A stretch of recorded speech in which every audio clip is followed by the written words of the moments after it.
Thank you for the introduction. First of all, I would like to thank organizers for the opportunity to participate in this event. This work was done in collaboration with P.N.LebedevPhysicalInstitute from Harvard University and with Andreev, who is somewhere here today. The outline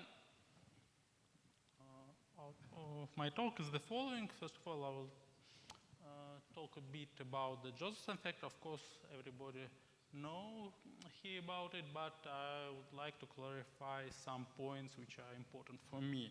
And then I will talk about the non-equilibrium effect, and in particular the non-equilibrium effect in Andreev interferometers under the thermal bias. Well, if you put two superconductors together, then there is a non-dissipative current flowing across the interface. And it's important to control somehow the properties, the magnitude of the current. It can be done in many different ways. We can control phase difference, we can change temperature, we can, of course, choose geometrical parameters, we can apply magnetic field or electromagnetic radiations, and many others. For instance, we can choose geometry. We can make a constriction here. Sorry. What happened? For instance, we can make a constriction here or place different materials in between two superconductors. I will talk about the SNS structure when there is a piece of normal metal is placed between two superconductors. Then we know that due to proximity effect, superconducting correlations penetrate into the normal metal. And they decay exponentially if we go deep into the normal metal. And the length of the decay depends strongly on energy. If we, in the diffusive limit, the dependence is the following. And from this, we immediately obtain important parameter of the structure, the Thouless energy. You see that if the energy is less than Thouless energy, then the decay length of the superconducting correlation is just the size of the system. So we can say that there is a coherence between two superconductors. But if we consider quasiparticles with high energy, we immediately obtain that such quasiparticles couldn't maintain coherence in this system. That's important for my talk. And from this simple consideration, we can immediately obtain the temperature dependence of the Josephson effect in equilibrium. It just is such integral, whereas this term, red term, is just a measure of the overlap of these two functions, and this hyperbolic tangent originates from the Fermi distribution function. Then we can take this integral, transforming it into the sum of the Matsubara frequencies, and in this temperature interval, when the temperature is less than energy gap but higher than Thouless energy, we get fairly simple result that the amplitude of the Josephson current is exponentially suppressed with increasing temperature, and the phase dependence is just the sign. Here I just summarize important energetic parameters of the structure. It's the temperature. The next parameter is the gap. In the following, I will assume that the gap is the largest parameter of the structure. So I assume that the temperature and Thouless energy is much less than superconducting gap. And in the following, simple expression will be obtained in the limit when the temperature is in between the Thouless energy and energy gap. And for simplicity also I assume that metallic region is short enough so that we can disregard the inelastic process. That is just the system under the consideration, the Andreev interferometer. There are two superconducting terminals, two normal terminals, which are somehow interconnected with quasi-one-dimensional normal wires. We can incorporate this system into the external circuit in many different ways. For instance, we can connect two normal terminals via battery. Then we get a restriction on the voltages. Just the difference of the voltages is just V, the battery voltage. And we have a restriction on the currents. The currents flowing into the one normal terminals, the sum of the currents flowing into the normal terminals equals to 0. Or we can consider another situation when the normal terminals are not connected to the external circuit at all. Then we have a condition that there is no currents flowing into the normal terminals, but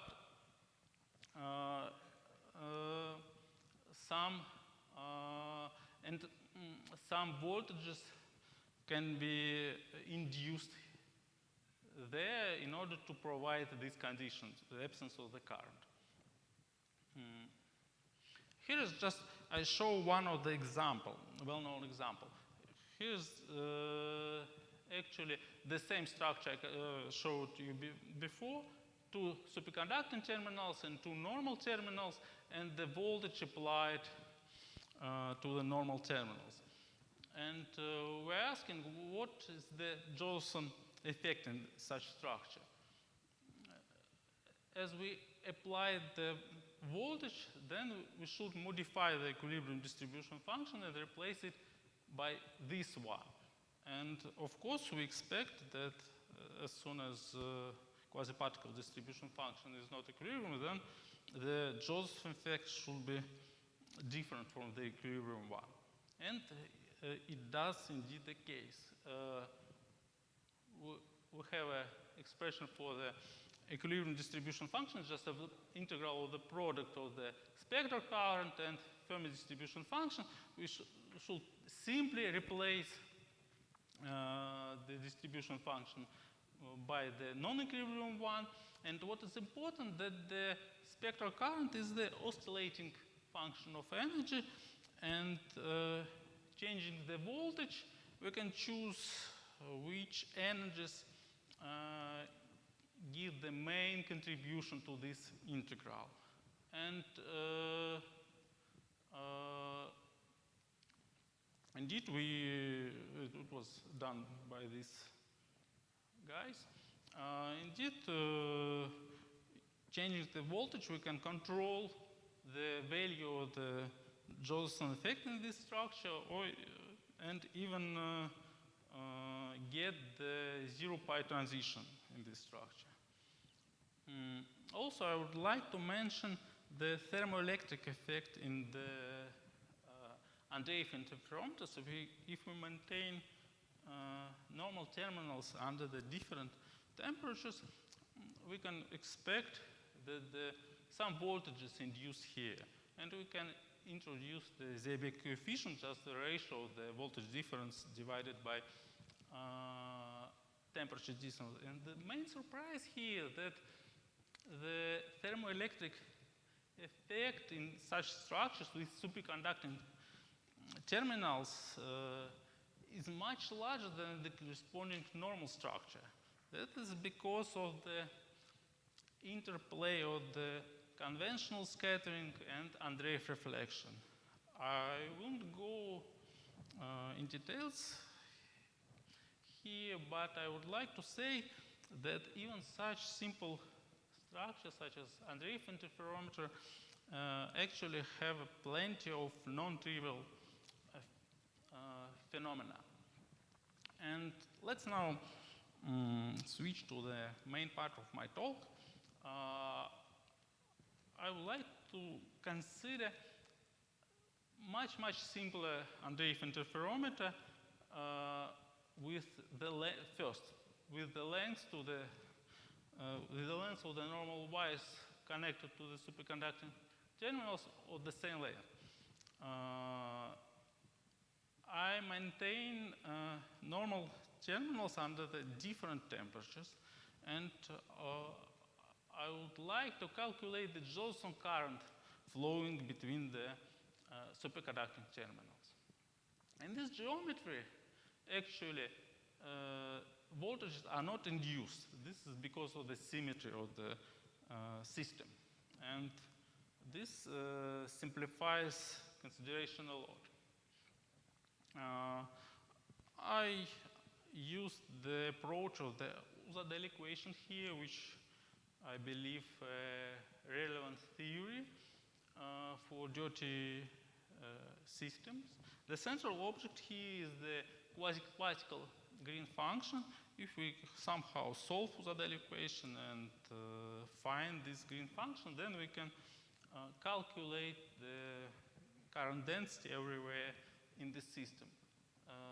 Green function has three components: retarded and advanced component of the green function describe the spectral properties of the system. And the Keldysh part of the green function contains information about the quasi-particle distribution functions in the system.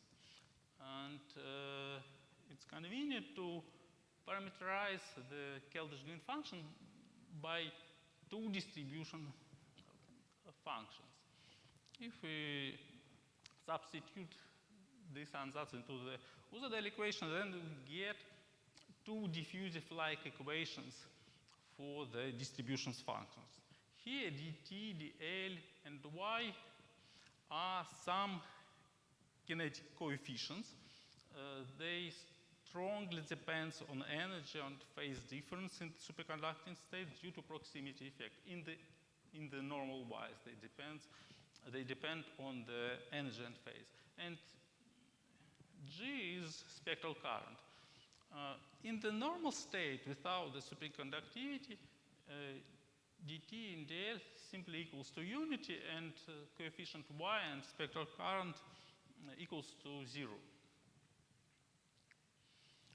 And this equation, the diffusion-like equation, should be supplemented by boundary conditions. That is the distribution function, quasi-particle distribution function in the normal electrodes. That is, it's this.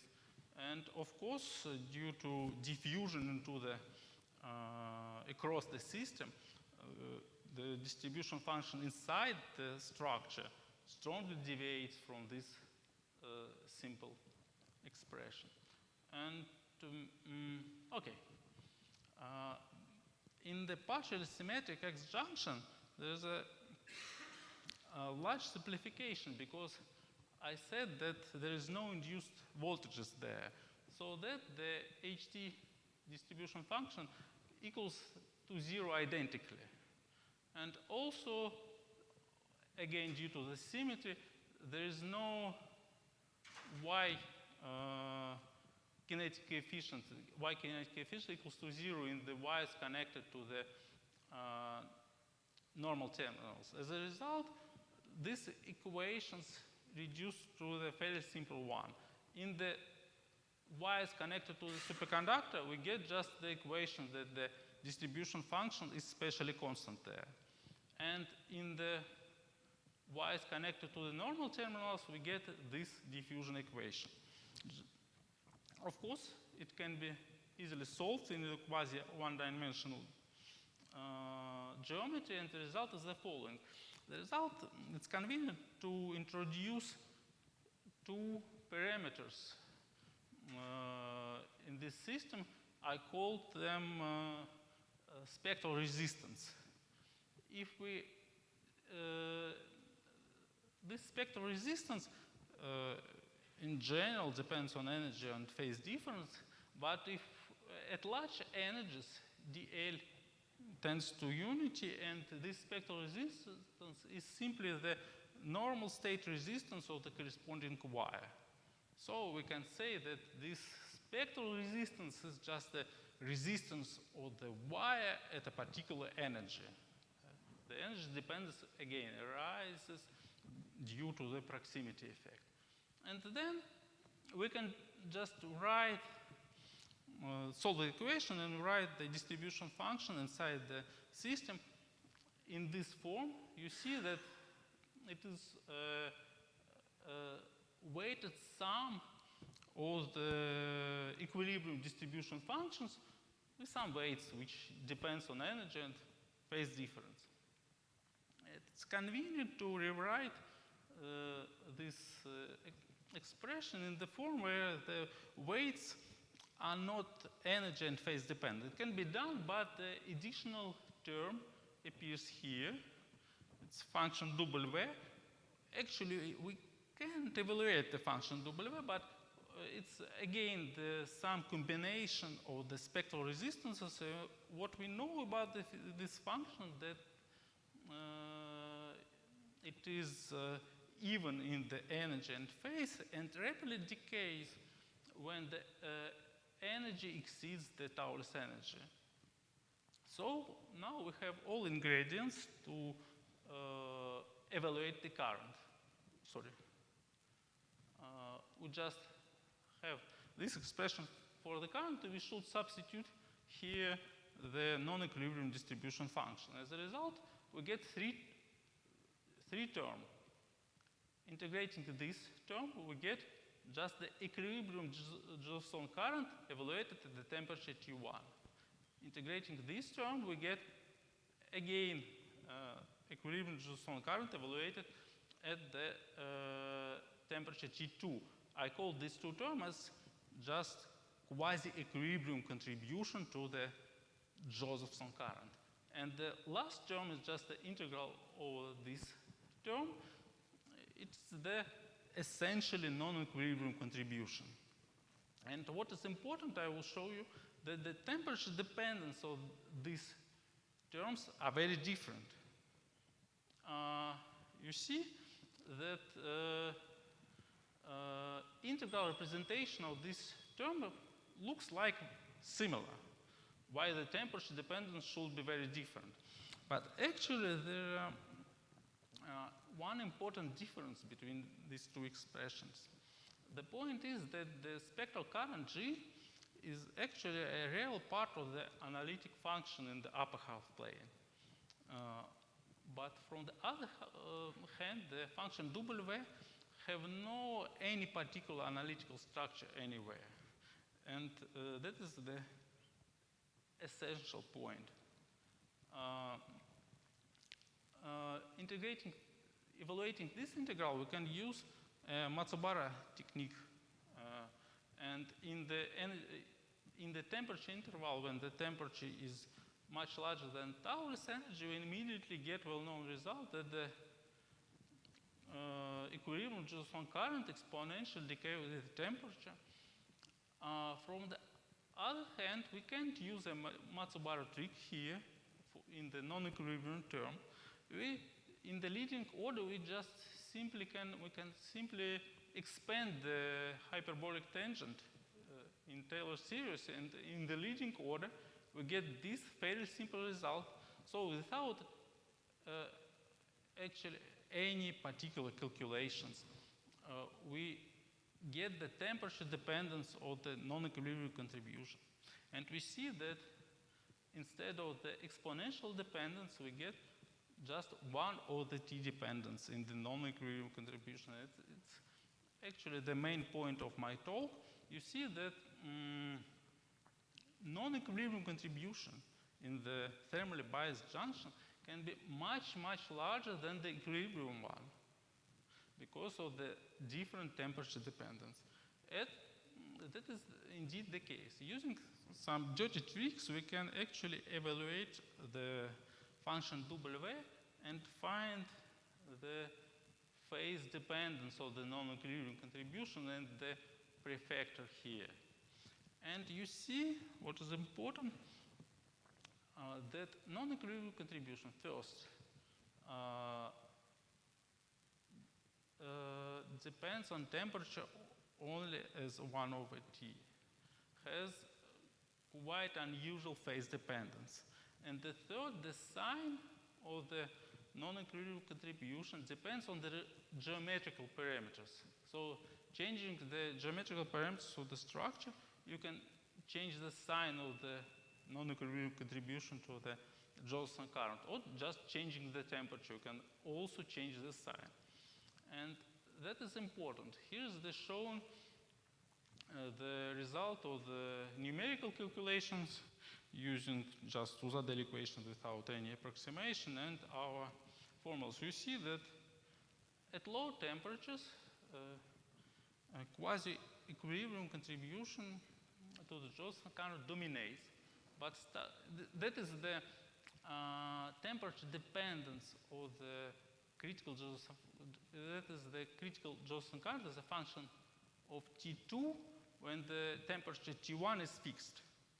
So at low temperatures, the quasi-equilibrium contribution to the Josephson current dominates, but starting with some temperature, non-equilibrium contribution becomes strong, and actually the critical current increases starting with some temperature.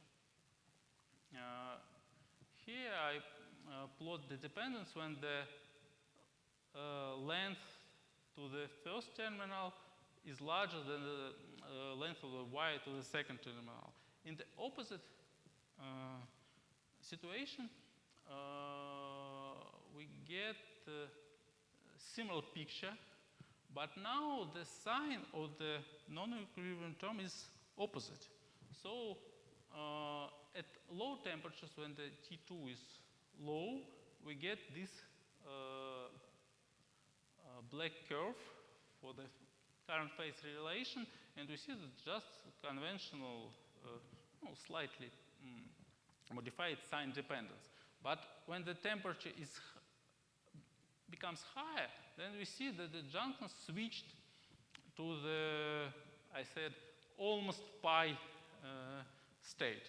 So in the thermally biased junction, changing the temperature, we can switch it from the 0 to pi state.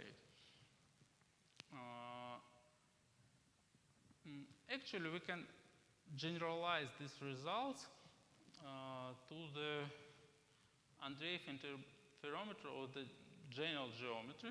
And again, we can show that the total current flowing from one superconductor to another can be represented as a sum of the three terms. The first two terms is just a weighted sum of the equilibrium Josephson current evaluated at the temperatures T1 and T2.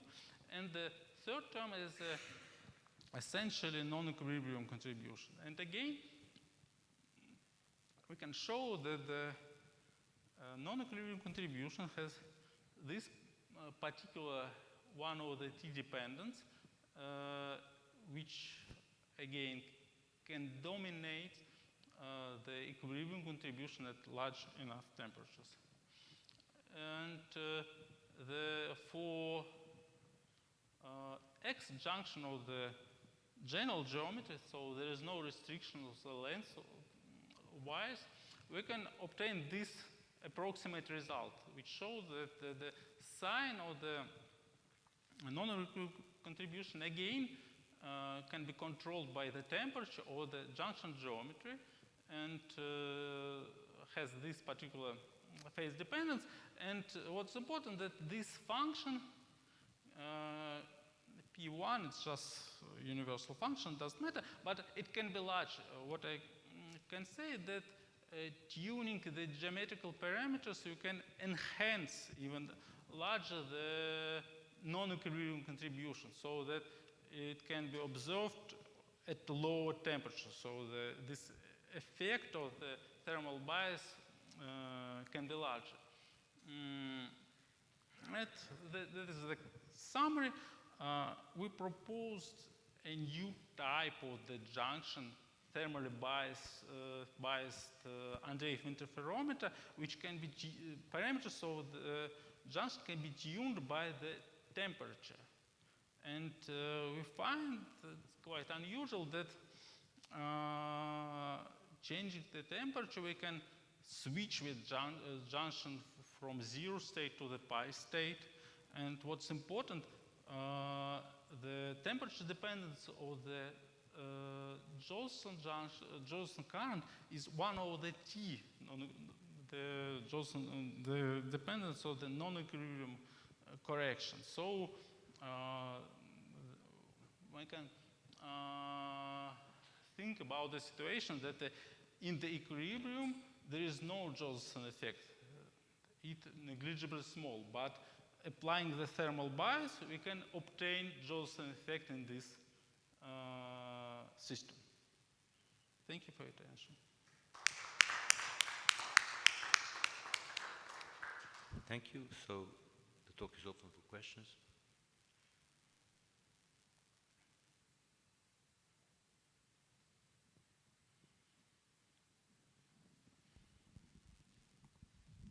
Could you tell us a little bit about the material, so to say, absolute numbers involved?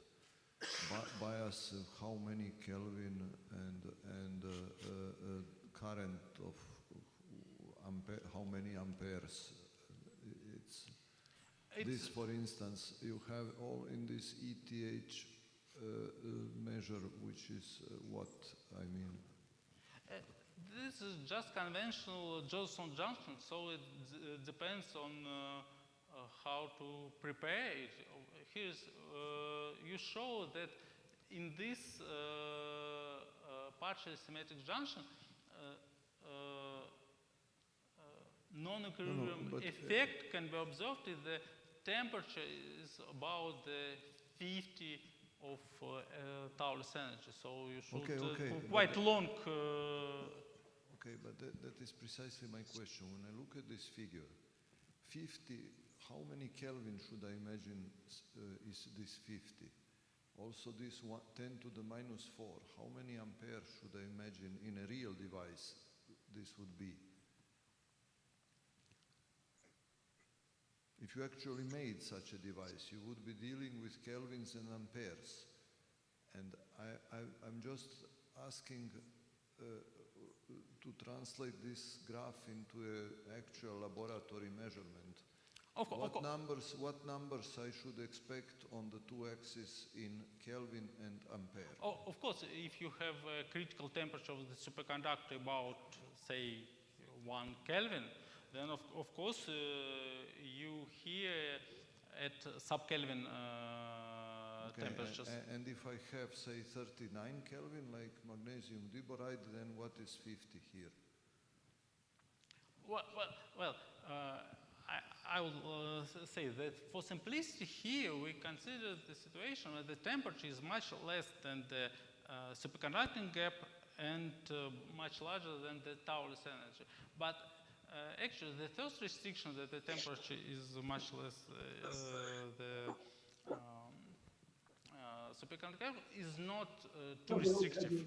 So this temperature can be around the superconducting gap, so of order of. Okay, thank you.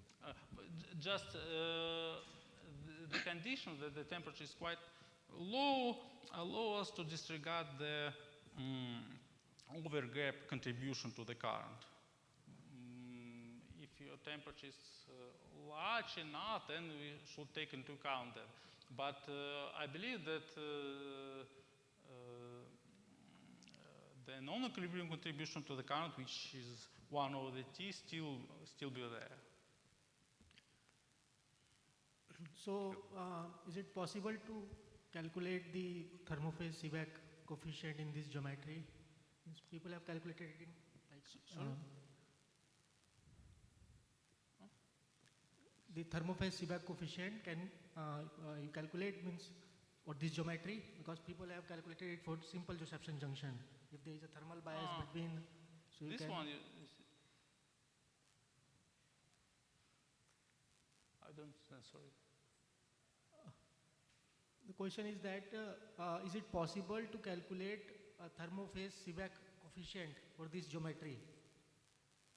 Means in Josephson junction, if there is a thermal biasing between these two reservoirs, then there is this called thermophase Seebeck coefficient. It's the thermoelectric coefficient. Yeah. Yes, of course it's possible, but it's the topic of the, say, in our talk. I just, of course, we actually we have several works on the topic of the thermoelectric coefficient in the Andreevinterferometers. There is actually a lot of interesting effects there, but it's just not the topic of today's talk. Okay. Okay. Any other questions?